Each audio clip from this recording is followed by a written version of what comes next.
កូនបំពេញកតបកិច្ចតេថេណានុបទានមានន័យថាផ្ញើសហុយបញ្ជូនសហុយទៅឲ្យអ្នកស្លាប់គឺបញ្ជូនប៉ុនទៅបើគាត់នៅរស់រៀនមានជីវិតយើងជូនផ្ទាល់ហុចផ្ទាល់ប៉ុន្តែបើគាត់ស្លាប់បាត់បង់ជីវិតទៅហើយលោកថាមានតែកូនចៅធ្វើតេថេណានុបទាននេះទេជាទួនាទីសង្ឃហធម៌ទី5របស់កូនចៅទោះបីយើងមើលឃើញក៏ដោយមិនឃើញក៏ដោយក៏យើងត្រូវតែធ្វើព្រោះវាទួនាទីរបស់កូនព្រះពុទ្ធជាម្ចាស់ព្រះអង្គទ្រង់ត្រាស់សម្ដែងរឿងនេះប្ររពនឹងបរិសម្នាក់នៅក្នុងសេទីលកៈសូត្រដែលឪពុកស្លាប់ទៅហើយកូនមិនដែលធ្វើបន់សោះអត់សោះតែម្ដងទៅថ្វាយអង្គមទិសរាល់ថ្ងៃព្រលឹមឡើងចេញទៅថ្វាយអង្គមទិសខាងលិចខាងកើតខាងជើងខាងត្បូងខាងលិចខាងកើតខាងជើងខាងត្បូងរាល់ថ្ងៃហើយព្រះពុទ្ធជាម្ចាស់ថ្ងៃមួយព្រះអង្គក៏បានយាងមកនិមន្តមកហើយព្រះអង្គក៏សួរថាមនាលមាននុកណាឯងធ្វើអីមានសក់មានមុខទៅទឹកជោគដូច្នោះបរោះនោះឆ្លើយថារាប់អានពីឪពុកបបិទ្ធព្រះអង្គដ៏ចម្រើនហើយខ្ញុំព្រះអង្គរាប់អានពីឪពុកត្បិតឪពុកផ្ដាំមកថាអត់ពីឪពុកទៅឲ្យកូនថ្វាយបង្គំទិសទាំង6ឥឡូវកូនមកថ្វាយបង្គំតាមហើយបានព្រះពុទ្ធថាមិនមែនដូច្នោះទេមាននុកឪពុកមិនអាចនៅជាមួយកូនរហូតបានទេឲ្យកូននឹងឯងអនុគ្រោះសន្តោសទៅដល់មនុស្ស6ក្រុមឲ្យកូននឹងឯងកុំឲ្យប្រព្រឹត្តអបាយមុខ6យ៉ាងបានព្រះអង្គថាទ្រព្យសម្បត្តិកេយ្យកដែលឪពុកចែកឲ្យបើកូនទៅប្រព្រឹត្តអបាយមុខទាំង6យ៉ាងនោះហើយវានឹងបាត់បង់អស់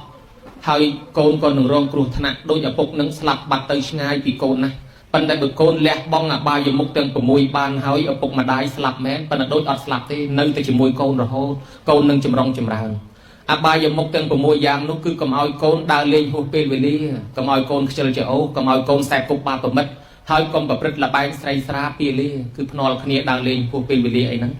អញ្ចឹងអបាយមុខទាំង6នេះបើកូនប្រព្រឹត្តហើយហិនហោចអស់ទ្រព្យសម្បត្តិដោយឪពុកឃ្លាតឆ្ងាយណាស់ប៉ុន្តែបើកូនមិនប្រព្រឹត្តទេកូនវាចាកបានទ្រព្យសម្បត្តិគេអកដែលឪពុកចែកឲ្យក៏ចម្រើនរុងរឿងកូនក៏រស់នៅបានសេចក្តីសុខដោយឪពុកម្ដាយអត់បាត់ពីកូនទេ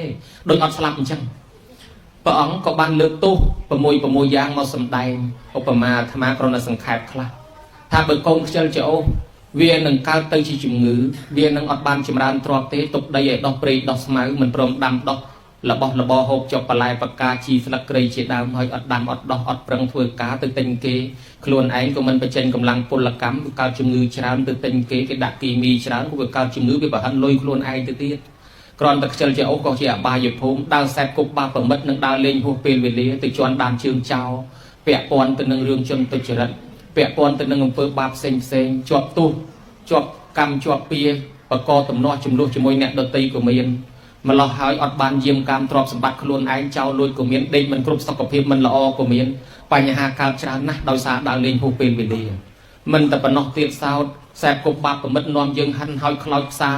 នាំយើងទៅជាប់គុកច្បាប់អន្ទាក់ណែងនងប្រព្រឹត្តអំពើខុសហិនហោចអស់ដោយសារតែការប្រព្រឹត្តនឹងអបាយភូមិលបែងផ្សេងបង្ហិនបង្ហោចទ្រព្យសម្បត្តិអស់ហេតុដូច្នោះហើយព្រះអង្គសម្ដែងលើកទោសឲ្យស្ដាប់ចប់ទៅបានព្រះអង្គបញ្ជាក់ថាមនាលមាននុទិសទាំង6ក្នុងសាសនាតថាគតគេរាប់មិនចេះទិសខាងកើតជាទិសមេត្តាបៃតាទិសខាងត្បូងជាទិសគ្រូអាចារ្យទិសខាងលិចជាបុត្រភរិយាទិសខាងជើងជាមិត្តសម្លាញ់ទិសខាងលើជាសាមណៈព្រាហ្មណ៍ទិសខាងក្រោមជាទេសកម្មករការថ្វាយបង្គំទិសទាំង6មិនមែនទៅថ្វាយបង្គំមែនទេគឺគេឲ្យកូនសង្គ្រោះដល់មនុស្សទាំង6ក្រុមហ្នឹងបើគ្នានៅរស់សង្គ្រោះតាមរស់បើគ្នាស្លាប់ហើយឲ្យធ្វើបុណ្យឲ្យគ្នាតើដូចជាទិសខាងត្បូងរៀនមានចំណេះចេះពីគ្រូណាមកដឹងគុណគ្រូនោះចិញ្ចឹមគ្រូនោះវិញផងធ្វើបុណ្យជូនលោកផងទិសខាងលិចបុត្រភរិយាបើប្តីស្លាប់ទៅនៅប្រពន្ធបើប្រពន្ធស្លាប់ទៅនៅប្តីធ្វើបុណ្យឧទ្ទិសឲ្យគ្នាផងបើនៅរស់សង្គ្រោះតាមរស់ឯទិសខាងជើងមិត្តភក្តិម្នាក់ក្លាបើគ្នាស្លាប់ហើយមកធ្វើបុណ្យឲ្យគ្នាផងបើគ្នានៅរស់ជួយតាមរស់រីឯទិសខាងលើសាមណៈព្រាហ្មណ៍គោរពប្រសង់អង្គណាសង្គ្រោះលោកផងបើលោកសគត់ហើយធ្វើបុណ្យឲ្យផងទិសខាងក្រោមទេសកម្មករគ្នាដែលវាមានឋានៈតូចទាបជាងយើងបើគ្នានៅរស់សង្គ្រោះតាមរស់បើស្លាប់ហើយធ្វើបុណ្យឲ្យផងនេះទិសទាំង5ឯ6គឺទិសខាងកើតតំណាងឲ្យមេត្តាបៃតាមានន័យថាបើម៉ែឪនៅរស់ថែតោនៃសង្ឃបរិសាមិគាត់ធ្លាប់ចិញ្ចឹមយើងតាំងពីយើងកើតមកអត់ទាន់ចេះងូតទឹកខ្លួនឯងទេអត់ទាន់ចេះលូនអត់ទាន់ចេះកលាប់ចេះវាទេគាត់ងូតទឹកដោះក្អែលឲ្យសំបីយើងមួយថ្ងៃហ្នឹងឈឺបត់ដៃបត់ជើងប្រមាណដងគាត់លាងគាត់ដោះគាត់ពណ៌គាត់ស្លៀកខោអាវឲ្យចិញ្ចឹមយើងទម្រាំចេះងូតទឹកចេះលាងខ្លួនឯងចេះស្លៀកពាក់ឥឡូវគាត់ចាស់ហើយដល់វេនកូនចិញ្ចឹមគាត់វិញកិច្ចចាំងនៃសង្ឃបរិសាមិបើម៉ែឪមានកិច្ចកូនសម្រាប់ផ្អាកការងារយើងមកជួយកិច្ចការគាត់ក៏ระวังសង្ឃបរិសាមិពូជពងវងតកូលយើងធ្លាប់មានជំនឿជឿអញ្ចឹងគោរពអញ្ចឹងឥឡូវអត់ពីគាត់ទៅយើងកាន់តាមហើយ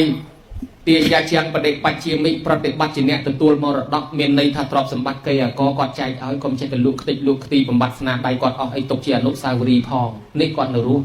ហើយបើមានដាបៃតានោះស្លាប់ទៅគេឲ្យកូនធ្វើបន់ទៅឲ្យថ្វាយអង្គមទិសទាំង6គឺអញ្ចឹងធ្វើបន់ឲ្យគាត់ហើយឯងអត់បានធ្វើបន់ឲ្យគាត់មកថ្វាយអង្គមទិសមែនតែនខ្មោចឪពុកអត់រហូត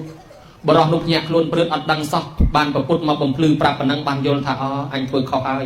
អញ្ចឹងហើយបានសេចក្តីនេះព្រះអង្គទ្រង់ដាស់តឿនឲ្យមនុស្សទាំងអស់នឹងឯងកាន់កាតព្វកិច្ចរបស់ខ្លួនជាកូនធ្វើបន់ជូនមេដាបៃតានេះហើយគេថ្វាយអង្គមទិសហ្នឹងមានន័យថាបើម៉ែនៅរស់គេឲ្យចិញ្ចឹមម៉ែឪបើម៉ែស្លាប់ទៅគេឲ្យធ្វើបន់ហើយក្មេងហ្នឹងវាអត់ដឹងទៅថ្វាយអង្គមតែមែនតែនកុំតែបានកំពុទ្ធទៅបំភ្លឺក៏មិនអត់ដឹងសោះ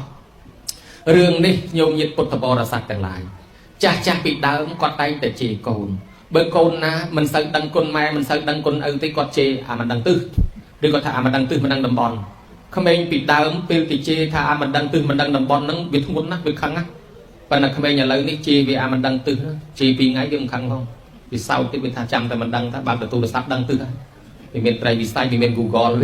វាចេះមើល Google តាមពិតទៅសំដៅទៅលើមិនដឹងទិស6មិញហ្នឹងឥឡូវយើងដឹងហើយយើងពំពេញកាតព្វកិច្ចជាកូនល្អ